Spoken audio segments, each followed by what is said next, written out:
شکریہ کہ آپ بڑی شارٹ نوٹس پہ آ گئے ہیں. جیسا کہ آپ جانتے ہیں میں پچھلے کچھ دنوں سے یہاں بہار آئی ہوئی ہوں اور مجھے یہاں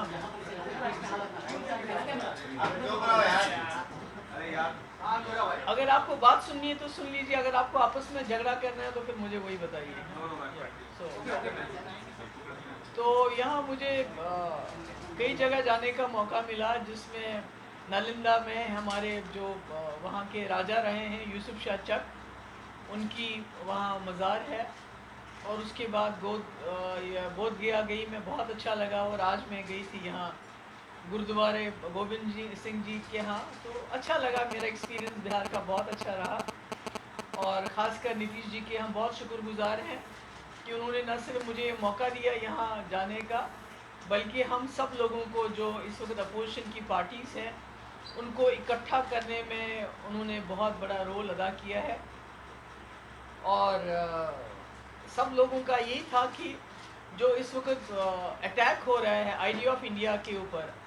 کانسٹیٹیوشن کے اوپر, ڈیموکریسی کے اوپر, سیکولرزم کے اوپر, اس کو کسی نہ کسی طریقے سے بچانا ہے. ویسے بھی ہم نے دیکھا کہ جب ہمارے لیڈر, جب ہمارے پرائم منسٹر صاحب باہر چلے جاتے ہیں, امریکہ چلے جاتے ہیں, تو وہاں وہ گاندھی جی کی مورتی کو اس کے سامنے جھکتے بھی ہیں, مالائیں بھی پہناتے ہیں, ملک کی ڈیموکریسی کی بات کرتے ہیں, سر اٹھا کے کانسٹیٹیوشن کی بات کرتے ہیں, اور شیئرڈ ویلیوز کی بات کرتے ہیں, جن کی وجہ سے ان کی وہاں بہت عزت افزائی ہوتی ہے. تو جب یہی لوگ جب واپس آتے ہیں انڈیا کے اندر, ملک کے اندر, تو گاندھی جی کے جو کلر ہیں گوڈ سے, ان کی پوجا کرتے ہیں, کانسٹیٹیوشن کو تتر بتر کر دیتے ہیں, جمہوریت کا نام و نشان مٹاتے ہیں, اور جہاں سرکاریں الیکٹ کی ہوتی ہے لوگوں نے, ان سرکاروں کو گرا کے ڈیموکریسی کو ختم کرنے کی کوشش کرتے ہیں, ہندو مسلم کرتے ہیں. تو یہ شاید بھول جاتے ہیں کہ جو باہر جا کے فارن کنٹریز میں, امریکہ میں, باقی جگہ آسٹریلیا میں ان کو جو عزت ملتی ہے وہ کسی انڈیویجول کو نہیں ملتی ہے, وہ اس ملک کے سمویدھان, اس ملک کی ڈیموکریسی, اس ملک کے جو گاندھی, جواہر لال نہرو اور امبیڈکر جی نے سافٹ پاور بنایا ہندوستان کو. یہ جو لوگ جھکتے ہیں وہاں ہمارے پرائم منسٹر کے پاس جا کے بات کرتے ہیں, ان کی عزت کرتے ہیں, تو یہ وہ سافٹ پاور ہندوستان کی عزت ہوتی ہے, جس کو وہ پھٹافٹ جب واپس آتے ہیں تو بھول جاتے ہیں, اور پھر وہی ہندو مسلم جھگڑا وغیرہ کراتے ہیں. اور اس میں ہم جموں کشمیر کے لوگوں کا سب سے بڑا نقصان ہے,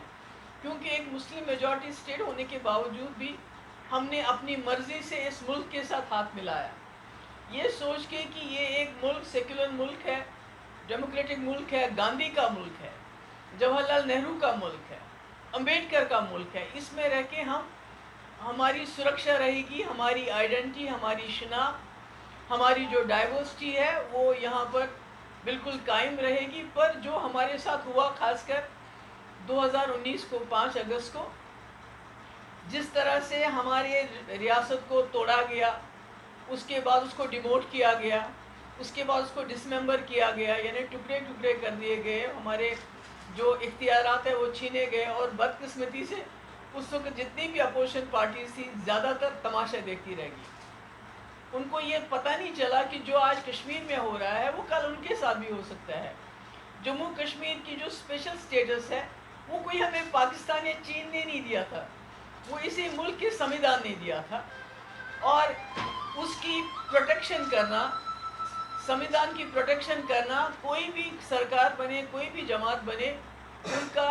پہلا فرض ہوتا ہے کہ جو سمویدھان میں لکھا ہے اس کے اوپر ہم عمل کریں, نہ کہ اس کو سبورٹ کریں. تو اس کو تماشا دیکھتے رہے, کیونکہ ہماری جو جموں کشمیر کی جو اسمبلی تھی, موسٹ پاورفل اسمبلی تھی پوری کنٹری میں, اور ایک کوآپریٹو فیڈرلزم کا جو کانسیپٹ ہے وہ اگر دیکھا جائے تو جموں کشمیر اس کا ایک سمبل تھا. پر سارا انہوں نے اس کو جو تباہ کیا, اور بدقسمتی سے جو لوگ ہیں بی جے پی والے اور ان کے بھکت تو اس میں مٹھائیاں بانٹ ہی رہے تھے, پر ہمارے اپوزیشن والوں نے بھی وہاں کافی لوگ تھے جنہوں نے وہاں ٹیبل بجایا. اور آج ان کو سمجھ آ رہی ہے کہ جب دلی میں آرڈیننس آ گیا, جب باقی جگہ انہوں نے سرکاریں گرائی, ہماری تو جموں کشمیر میں سرکار بننے ہی نہیں دی. ہماری جس وقت ہم سرکار بنانا چاہتے تھے 2018 میں, تو